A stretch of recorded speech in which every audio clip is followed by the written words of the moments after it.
ஐக்கிய மக்கள் சக்தியிட இல்லாட்டி சஜித் பிரேமதாசவினுடைய எஸ்ஜேபி கட்சியை சேர்ந்த எம்பி பாராளுமன்ற உறுப்பினர் ஷமிந்த விஜயசரிக்கு இன்றைக்கி சிறை தண்டனை விதிக்கப்பட்டிருக்கு.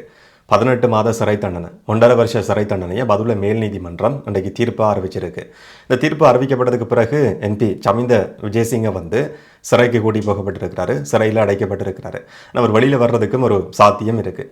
அவர் மேலே சுமத்தப்பட்டிருக்கிற குற்றச்சாட்டுன்னு சொன்னால் 2019 ஆண்டு காலகட்டத்தில் 2019 சுமத்தப்பட்ட குற்றச்சாட்டு விசாரிக்கப்பட்டு இப்போ தான் தீர்ப்பு கொடுக்கப்பட்டிருக்கு. 2026 தீர்ப்பு கிடைச்சிருக்கு. எவ்வளவு காலமாகி இருக்கு. ஆனால் நடந்திருக்கிற சம்பவம் என்னன்னு சொன்னால், இவருடைய வாகனம் பயணம் செய்து கொண்டிருந்த சந்தர்ப்பத்தில் இன்னும் ஒரு ஜீப் இவருடைய வாகனத்தை ஓவர்டேக் பண்ணியிருக்கு. நான் எம்பி நான் பயணம் செய்து கொண்டிருக்கிறேன், நீ எப்படி என்னை ஓவர்டேக் பண்ண முடியும்னு சொல்லி அந்த வாகனத்தை நிப்பாட்டி அதுக்குள்ளே இருந்த 2 பேரை தாக்கி கொலை மிரட்டல் விடுத்தார்ன்றதான் அவர் மேலே சுமத்தப்பட்டிருந்த குற்றச்சாட்டு. இதுக்கு உடந்தையா அவருடைய டிரைவரும் இருந்திருக்கிறாராம், அவருடைய பாதுகாப்பு கடமைக்குன்னு சொல்லி ஈடுபடுத்தப்பட்டிருந்த போலீஸ் உத்தியோகத்தரும் இருந்திருக்கிறாருன்னு சொல்லி 3 பேருக்கு எதிராகவும் குற்றம் சாட்டப்பட்டிருந்தது. இது விசாரிக்கப்பட்டு இன்றைக்கு தீர்ப்பு அறிவிக்கப்படுது. எம்பி ஷமிந்த விஜயசிங்கவுக்கு 18 மாத இல்லாட்டி 1.5 வருஷ சிறை தண்டனை இன்னைக்கு சிறையில் அடைக்கப்பட்டிருக்கிறார். அவருடைய டிரைவர் அவர் மேலேயும் குற்றச்சாட்டுகள் சுமத்தப்பட்டிருந்தது. ஆனால் இன்றைக்கு அவர் உயிரோடு இல்லை என்று சொல்லி இதுக்கு முதல் வழக்கு விசாரணையில் அறிவிக்கப்பட்டிருந்தது. இது தவிர அவருடைய பாதுகாப்பு உத்தியோகத்தராக இருந்த போலீஸ் உத்தியோகத்தருக்கும் குற்றவாளி என்று சொல்லி அடையாளம் காணப்பட்டு 10 வருஷங்களுக்கு ஒத்தி வைக்கப்பட்ட சிறை தண்டனையும் கொடுக்கப்பட்டிருக்கு. 10 வருஷங்களுக்கு ஒத்தி வைக்கப்பட்ட சிறை தண்டனைன்னு சொன்னால் உடனடியாகவே அவர் சிறையில் அடைக்கப்பட மாட்டார். இன்னும் ஒரு சந்தர்ப்பம் இல்லாட்டி ஒரு மறுவாழ்வு கொடுக்கப்பட்டிருக்கிற தீர்ப்பாக தான் இதை பார்க்க வேண்டி இருக்கு. 2019 பண்டாரவள பிரதேசத்தில் இவர் பயணம் செய்து கொண்டிருந்த சந்தர்ப்பத்தில் ஒரு ஜீப் இவருடைய வாகனத்தை ஓவர்டேக் பண்ணியிருக்கு. அந்த ஓவர்டேக் பண்ண வாகனம் வேற யாருடைய சாதாரணமான ஒரு வாகனம் கிடையாது, ஒரு போலீஸ் ஜீப் தான் இவருடைய வாகனத்தை ஓவர்டேக் பண்ணியிருக்கு. அப்படி இருந்தும் அந்த வாகனத்தை நிப்பாட்டி அதுக்குள்ள இருந்த 2 போலீஸ் அதிகாரிகள் மேல தாக்குதல் நடத்தி கொலை மிரட்டல் விடுத்தாருன்னு சொல்லி குற்றம் சாட்டப்பட்டு விசாரிக்கப்பட்டிருந்தது. அந்த காலகட்டத்தில் எப்படி விசாரணைகள் நடந்திருக்கும் என்றது நமக்கு தெரியும். இப்போ அதுக்கான தீர்ப்பு அறிவிக்கப்பட்டிருக்கு. ஆனால் அவர் மேன்முறையீடு செய்யறதுக்கு ஒரு சந்தர்ப்பம் இருக்கு. இப்போ மேல் நீதிமன்றம் தீர்ப்பு கொடுத்திருக்கு. மேன்முறையீட்டு நீதிமன்றத்தில் மேன்முறையீடு பதிவு செய்ய முடியும். மேன்முறையீட்டு நீதிமன்றத்தில் இருக்கிற வழக்கு விசாரிச்சு முடியும் வரைக்கும் சில நேரங்களில் அவருக்கு பிணை கொடுக்கப்படலாம், பிணை கோரிக்கை சமர்ப்பிக்கப்படலாம். அது நீதிமன்றத்தால் ஏற்றுக்கொள்ளப்படுமா இல்லையான்ற ஒரு விஷயமும் இருக்கு. அப்படியா இருந்தாலும் அவருடைய சட்டத்தரணிகள் ஒரு சில நாட்களுக்குள்ள 2 கிழமைகளுக்குள்ள சொல்லி நினைக்கிறேன், ஒரு சில நாட்களுக்குள்ள அதுக்கான நீதிமன்றத்தில் மனுவை பதிவு செய்ய வேண்டியிருக்கும். எப்படியுமே அது பதிவு செய்யப்படும். திரும்ப அவர் வெளியில் வருவாரா இல்லையான்றதை நாங்கள் பொறுத்திருந்து பார்க்கலாம். இன்னைக்கு இந்த தீர்ப்பு அறிவிக்கப்பட்ட சந்தர்ப்பத்தில் வழக்கு விசாரணைக்குன்னு சொல்லி அங்கே பார்க்கறதுக்கும் நீதிமன்றத்துக்கு முன்னாலேயும் அவருடைய ஆதரவாளர்கள், நண்பர்கள், அரசியல்வாதிகள் சொல்லி நிறைய பேர் கூடியிருந்திருக்கிறாங்க. அதில் எதிர்கட்சி தலைவர், அந்த கட்சியினுடைய தலைவர் சஜித் பிரேமதாசவும் அந்த இடத்துக்கு போயிருந்தவர். அப்போ மீடியா அவரை பார்க்குற நேரத்தில் வாய்ஸ் கட் கொடுக்கிறார். என்னன்னு சொல்லி கேள்வி கேட்டிருக்கிறாங்க. நீதிமன்றத்தினுடைய தீர்ப்பை நீங்கள் எப்படி பார்க்குறீங்க? இந்த நாட்களில் சில கூட்டங்கள் நடத்தப்படுது, கடந்த காலத்தில் எதிரெதிராக இருந்த குழுக்களோட இன்னைக்கு சேர்ந்து செயற்படுறதுக்கு ஆரம்பிச்சிருக்கிறீங்க, இதை பற்றி என்ன நினைக்கிறீங்கன்னு சொல்லி ஒரு ஜேர்னலிஸ்ட் கேள்வி கேட்கிறாரு. அப்ப சஜித் பிரேமதாச சொல்றாரு, இது பதவிகளுக்கான கூட்டணி கிடையாது, நாங்கள் இப்போ சேர்ந்திருக்கிறோம் தான். ஆனால் அதுக்கான நோக்கம் என்னன்னு சொன்னால் நாட்டில் ஜனநாயகத்தை பாதுகாக்கிறதாம். இது பதவிகளுக்காக சேர்ந்திருக்கிற கூட்டம் கிடையாது. இது ஜனநாயகத்துக்காகவும் நாட்டு மக்களுக்காகவும் சேர்ந்திருக்கிற கொள்கை ரீதியான கூட்டணி என்ற வார்த்தை சஜித் பிரேமதாச பயன்படுத்தி இருந்தார்.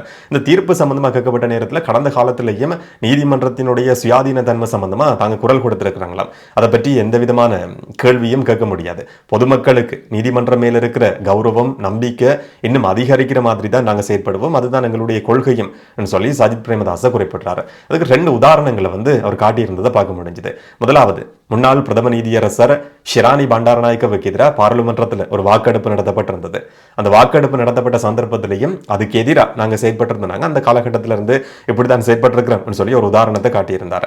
ஆனால் ஷிராணிக்கு எதிராக எந்தெந்த அரசியல்வாதிகள் செயற்பட்டாங்களோ அந்த அரசியல்வாதிகளோட சேர்ந்து தான் இன்றைக்கு சஜித் செயற்படுறதுக்கு ஆரம்பிச்சிருக்கிறார்ன்றது சில நேரத்தில் அவருக்கு ஞாபகம் இல்லாமல் இருந்திருக்கலாம், மறந்திருக்க முடியும். ஆனால் யாராவது ஞாபகப்படுத்தினா நல்லா இருக்கும். குறிப்பாக தமிழ் அரசியல்வாதிகள் நிறைய பேரும் சஜித்தோட தான் இன்றைக்கு இருக்கிறாங்க. அவங்களாவது அவருக்கு ஞாபகப்படுத்தினா நல்லா இருக்கும்னு சொல்லி நான் நினைக்கிறேன். 2வது விஷயத்தையும் அவர் ஞாபகப்படுத்துறார். என்னன்னு சொன்னால், உள்ளூராட்சி மன்ற தேர்தல் நடத்தப்படணும்னு சொல்லி சுப்ரீம் கோர்ட் ஒரு தீர்ப்பு அறிவிச்சிருந்தது. அந்த சந்தர்ப்பத்தில் அந்த காலகட்டத்தில் இருந்த அரசாங்கம் அந்த தீர்ப்பை கொடுத்த உச்ச நீதிமன்றத்தினுடைய சுப்ரீம் கோர்ட் நீதியரசர்களை பாராளுமன்றத்துக்கு கூட்டி விசாரணை நடத்தணும்னு சொல்லி ஒரு கோரிக்கை முன்வைக்கப்பட்டிருந்தது. அதுக்கான முயற்சிகள் முன்னெடுக்கப்பட்டிருந்ததாம். அந்த சந்தர்ப்பத்திலையும் அதுக்கு நாங்கள் எதிர்ப்பு தெரிவிச்சிருக்கிறோம். நீதிமன்றத்தினுடைய கௌரவத்தை பாதுகாக்கிறதுக்கு எல்லா சந்தர்ப்பங்கள்லையும் முன்னிற்கிறவர் தான் இந்த சஜித் பிரேமதாச என்ற மாதிரி சஜித் சொல்லியிருந்ததை பார்க்க முடிஞ்சது. ஆனால் அந்த தீர்ப்பு கொடுக்கப்பட்டது இன்றைக்கு சஜித் யாருக்கு பக்கத்தில் இருக்கிறாரோ அந்த ரணில் விக்ரமசிங்கவுக்கு எதிராக தான் சுப்ரீம் கோர்ட் அந்த தீர்ப்பு அறிவிச்சிருந்தது. உள்ளூராட்சி மன்ற தேர்தல் உடனடியாக நடத்தப்படணும், பணம் கிடையாது என்ற காரணத்தை முன்வச்சு தேர்தல் வந்து பிற்போடப்பட்டு கொண்டிருக்கு, இதை ஏற்றுக்கொள்ள முடியாதுன்னு சொல்லி உச்சநீதிமன்றம் அறிவிச்சிருந்தது. அந்த காலகட்டத்தில் பதவியில் இருந்தவர் இன்றைக்கு சஜித் பிரேமதாசவுக்கு பக்கத்தில் இருக்கிற அதே ரணில் விக்ரமசிங்க, இன்னைக்கு அவரோட சேர்ந்து தான் சஜித் வந்து செயற்படுறதுக்கு ஆரம்பிச்சிருக்கிறாரு. இந்த நேரத்தில் அந்த காலகட்டத்தில் எந்த அரசாங்கத்தில் இருந்த நபர்கள் வந்து அந்த நீதியரசர்களை கூப்பிட்டு விசாரிக்கணும்னு சொல்லி கோரிக்கை விடுத்த அதே அரசியல்வாதிகள் சஜித் கடைசியை நடத்தின கூட்டத்திலையும் வந்து கலந்து கொண்டிருக்கிறாங்க. இந்த மாதிரி அரசியல்வாதிகள் மாறி மாறி கதைக்கக்கூடிய நபர்கள் என்றதுக்கான ஒரு உதாரணமாக தான் சஜித் இந்த கருத்தையும் பார்க்க வேண்டியிருக்கு. முதல்ல சொல்லியிருந்தார் கொள்கைக்காக கூடியிருக்கிற கூட்டம் என்ற மாதிரி, பதவிக்கான கூட்டம் கிடையாதுன்ற மாதிரி சொல்லியிருந்தார். ஆனா ரணில் விக்ரமசிங்கவோட சேர்ந்து செயற்பட முடியாதுன்னு சொல்லி அங்கிருந்து வெளியேறினதுக்கான காரணம் ஜனாதிபதி வேட்பாளரா தான் நிலைநிறுத்தப்படலைன்னு சொல்லி ஜனாதிபதி வேட்பாளர்ன்ற அந்த பதவி தனக்கு கொடுக்கலன்ற ஒரே காரணத்துக்காக தான் அங்கிருந்து பிரிஞ்சு வந்தவர் சஜித் பிரேமதாச இன்னைக்கு வந்து அதே தரப்போட சேர்ந்து செயற்படுறதுக்கு ஆரம்பிச்சிருக்காரு. இந்த மாதிரி மாறி மாறி சில விஷயங்கள் அவர் குறிப்பிட்டிருந்ததையும் பார்க்க முடிஞ்சது. சமிந்த விஜயசரி சம்பந்தமான இந்த வழக்கு விசாரிக்கப்பட்ட சந்தர்ப்பத்தில் தீர்ப்பு அறிவிக்கப்பட்டதுக்கு பிறகு எல்லா ஊடகங்கள்லையும் இந்த செய்தி வெளிவந்திருந்தது. எம்பி பாராளுமன்ற உறுப்பினருக்கு சிறை தண்டனை கொடுக்கப்பட்டிருக்குன்னு சொல்லி.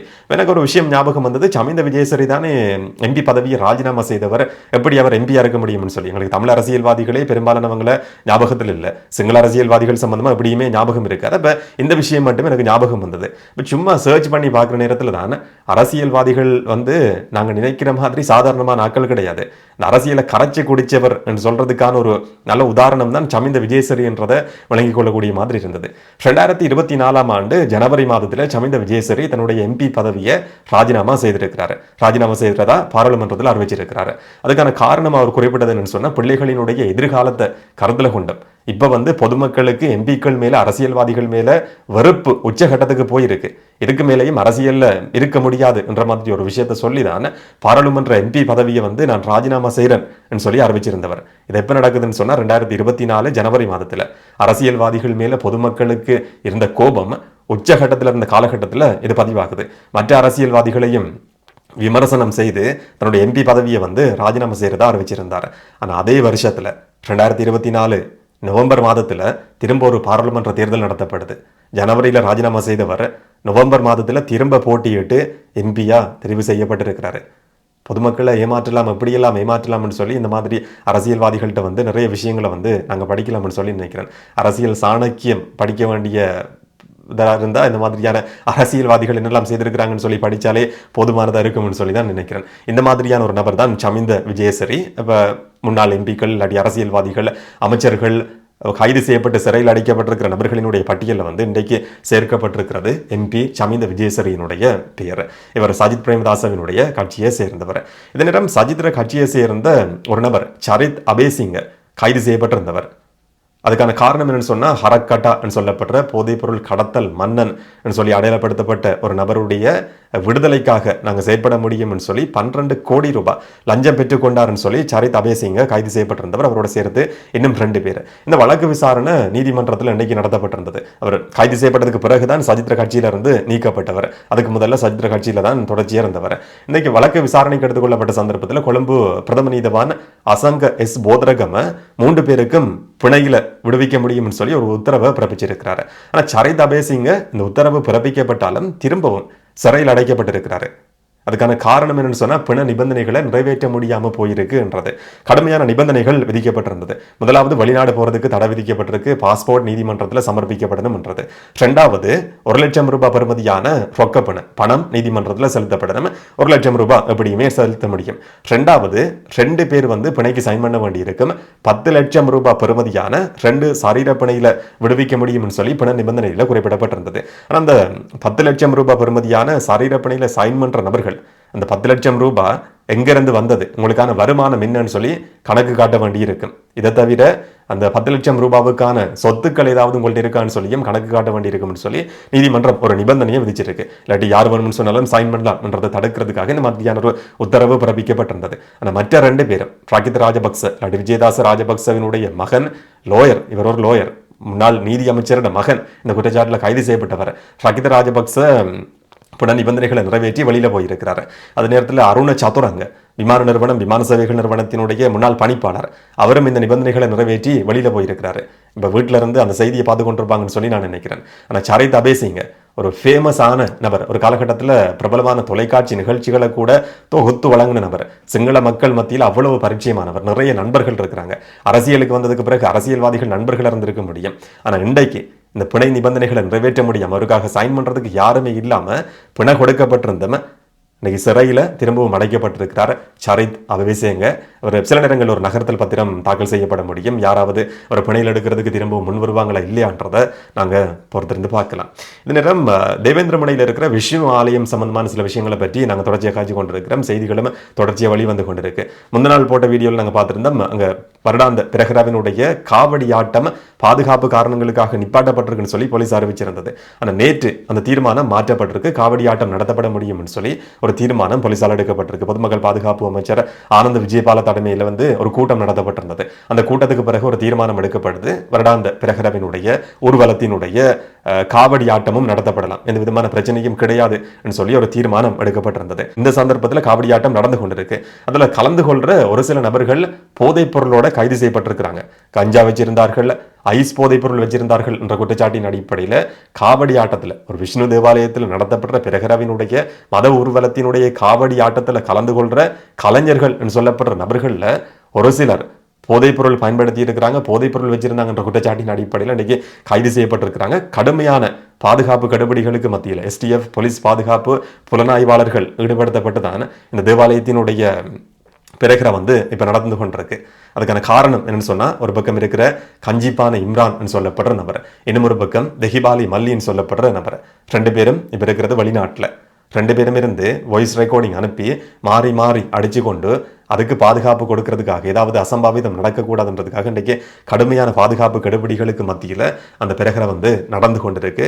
ஏதாவது நடக்குமா இல்லாட்டி பாதுகாப்பாக நடந்து முடியுமான்றதை நாங்கள் பொறுத்திருந்து பார்க்கலாம். இந்த சம்பவங்கள் சம்பந்தமாக நீங்கள் என்ன நினைக்கிறீங்கன்றதை கமெண்ட்டில் சொல்லுங்கள். வழக்கம் போல் நாளைக்கு நாங்கள் இன்னும் ஒரு வீடியோவில் சந்திக்கலாம். வணக்கம்.